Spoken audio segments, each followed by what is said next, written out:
we are clear on the goals that we need to determine whether or not we actually want to scale, let's talk about leveraging your equity to buy more. By now, you've decided that you do want to scale. So we'll use equity as a tool. And this is probably one of the most powerful tools that you have as a real estate investor. Once you've built equity in one property, you can redeploy it to expand your portfolio without starting from scratch. And I want to talk to you guys about some ways that you can make your equity work for you. The first one is the most common one that most people know about and most people have used, whether or not they are an investor. That is the cash out refinance strategy. Refinancing your mortgage for a higher amount and pulling out the difference in cash. You will use this proceed, right? Now, most people who are homeowners, when they're doing a cash out refinance, they do it for endless reasons. But you are an investor. I want you to pull that cash out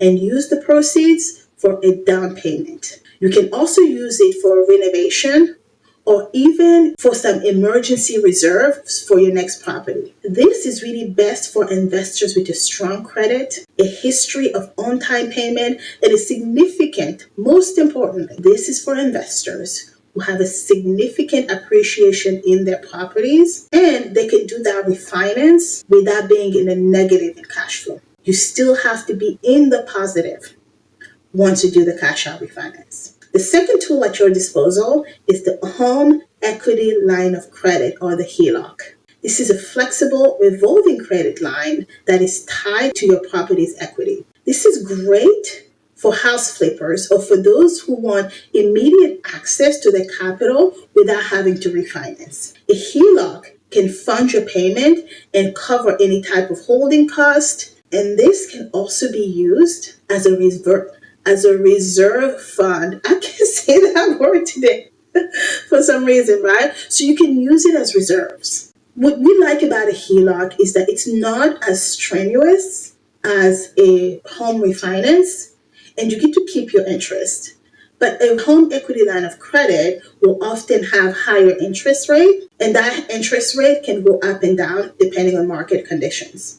So you have to be very smart when you're using the home equity line of credit. But it's a great tool. And I also like it because it's almost like a credit card with your equity being the source of the funds. A third option is the 1031 exchange option.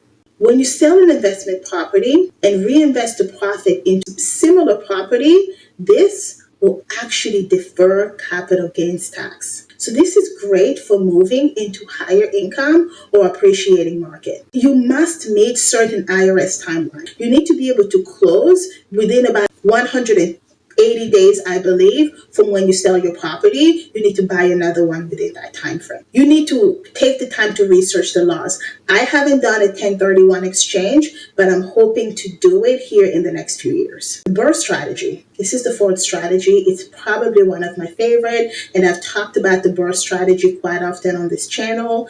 This is when you buy, you rehab, you rent, you refinance, and you repeat. So you're using many of these different strategies in order to scale your business. You will acquire a distressed property. You will fix up that property. You will place the tenant in there. And once you've placed that tenant, you will refinance it based on the new value of all of the fixes you've done. And then you'll repeat. What you are doing with the BRRRR is that you are extracting the built-in equity and you are reusing that as your initial capital on your next property. This is highly effective for the people who want to scale up very rapidly, but you don't have a whole lot of funds. So you're putting a little bit of time, energy, and sweat equity, and then what you're getting on the back end is something great, right? Another property to scale up your portfolio. The fifth strategy that I'm going to share with you is one that I will share, but I will also give you a caveat because it's a little bit more of an advanced strategy. I wouldn't suggest you do it as a beginner. That is the cross-collateralization strategy.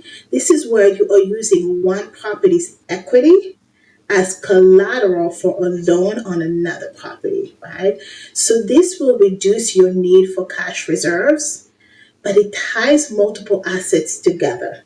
And this is best to use very cautiously with a solid legal guidance. The thing about real estate is that there are as many strategies as there probably are people on the planet, right? Because we're all very specific and we all have very specific needs.